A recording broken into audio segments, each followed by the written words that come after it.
요즘 온 세상을 떠들썩하게 하고 있는 개념 하나가 등장했습니다.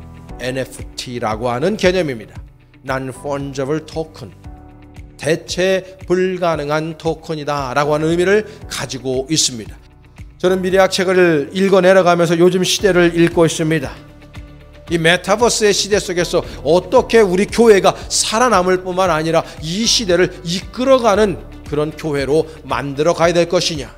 저는 몇 년 전부터 이것이 저한테는 가장 중요한 핫 이슈입니다.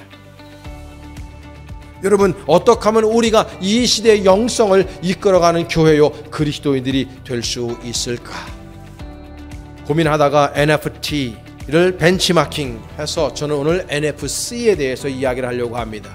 Non-Fungible Christian, 대체 불가능한 신앙인.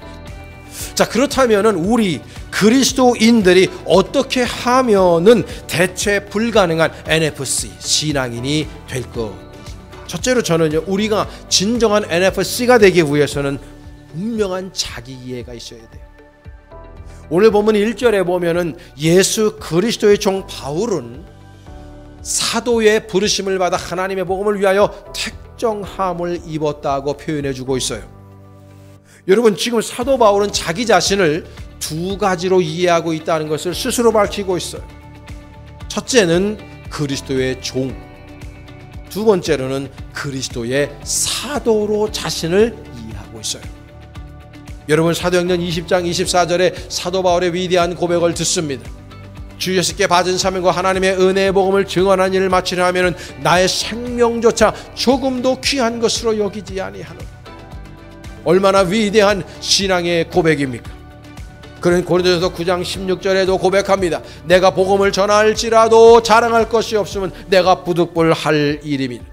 만일 내가 복음을 전하지 아니하면 내게 화가 있을 것이다라고 스스로 고백하고 있습니다.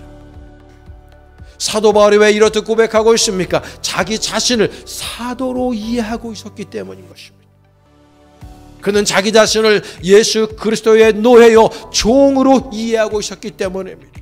내가 누구인지를 올곧게 사도 바울처럼 깨달아야 이 세상에서 아름다운 스토리를 써내려가는 인생을 우리가 살아갈 수 있고 진정한 NFC로서의 삶을 살아갈 수 있음을 기억하시기를 축복합니다.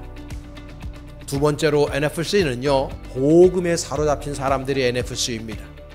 사도 바울은요, 세상에 사로잡히지 않았어요. 오직 사도 바울을 사로잡고 있었던 것은 무엇입니까? 복음입니다. 예수 그리스도께서 우리 인류, 저와 여러분들의 죄악을 대신 짊어지시고 십자가에 죽으시고 그분이 장사 지난 바 되었다가 3일 만에 부활하시고 그리고 우리도 그분을 통해서 함께 부활할 것이고 우리가 하늘나라에서 영생을 누리게 될 것이라고 사도 바울은 우리들에게 복음을 증거하고 있어요. 사도 바울은요, 이 복음에 사로잡혀 있었다는 거예요. 이 복음에, 이 가스펠, 이 기쁜 소식에, 이 유앙겔리온에 사로잡혀 있었다는 거예요. 그러니까 여러분, 나한테 내세가 준비되어 있고 그 내세의 삶이 하늘나라의 삶이라는 것을 깨닫고 있으니까 이 사람이요, 겁날 게 뭐가 있겠습니까? 이런 악한 시절, 여러분, 우리 그리스도인들이 진정한 NFC의 삶을 살아내야 할 줄로 믿습니다. 어디에서든지 빛을 발하는 삶. 여러분, 우리는 복음에 사로잡히고 사명에 사로잡히고 내가 그리스도의 종이요 그리스도의 사도로 부르심을 받았다고 하는 올곧은 자기 이해 가운데 살아갈 때 저와 여러분들이 이 세상에서 빛을 발하며 하나님 아버지의 아름다운 스토리를 써내려가는 주인공들이 될 수 있을 줄로 믿습니다. 대체 불가능한 신앙인.